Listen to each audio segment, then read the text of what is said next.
It's crucial that you understand the process and what your case will actually involve so that you can make really good choices, well-informed choices, being led by your attorney the whole way through so that you can retain control and understand at what points you may actually start to lose control.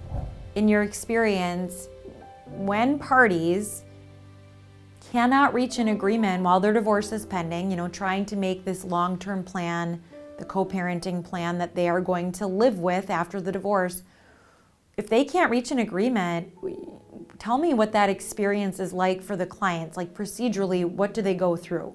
The first part is you want to make sure that you get a good experienced attorney who deals with these things.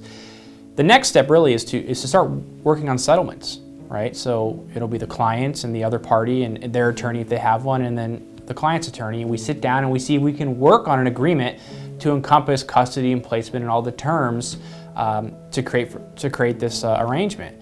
If that doesn't work, then the next step would be to go to what's called mediation. And mediation is a fantastic source where the parties go and they meet with a third-party mediator, somebody who is not vested in the case at all. They don't know anything about the case, and their job is to kind of help you facilitate an agreement that maybe you weren't able to do prior, finish up some of the loose ends of the agreement you may have already kind of reached.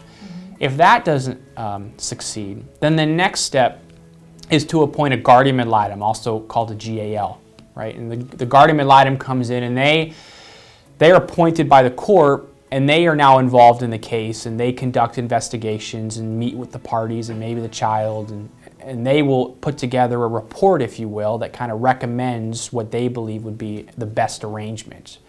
And if that doesn't conclude it, then the matter would go to trial, wherein a judge would now make a decision.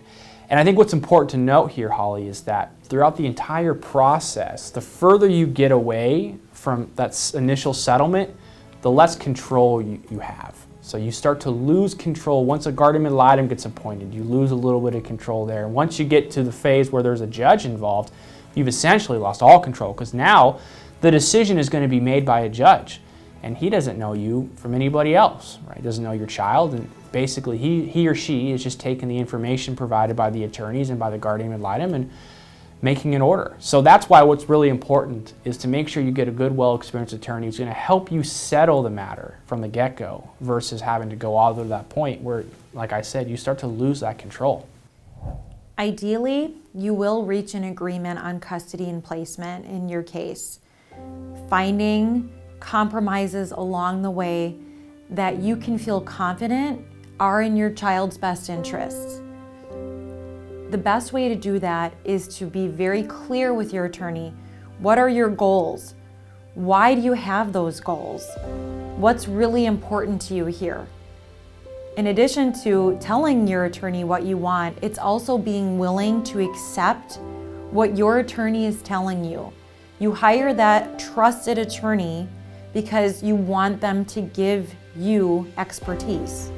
So being willing to listen to them and accept the reality of the law in this state and how that law applies to your case is going to be really important to help you avoid an expensive, time-consuming, drawn-out divorce process in which you may be very unhappy with the outcome in front of a judge. Unfortunately, some cases, despite your reasonableness and despite your attorney's best efforts, will land in front of a judge. That may happen in a small percentage of cases. And when that happens, you need to have an experienced attorney who listened to you throughout the process and who you were willing to listen to throughout the process so that you can try to secure the very best outcome on the most important issue in your divorce. Go to sterlinglawyers.com to learn more about our attorneys. Please take the time to like, comment, and share. Subscribe or follow us for weekly family law content. Thank you for watching this video with Attorney Mullen and Attorney Keenan.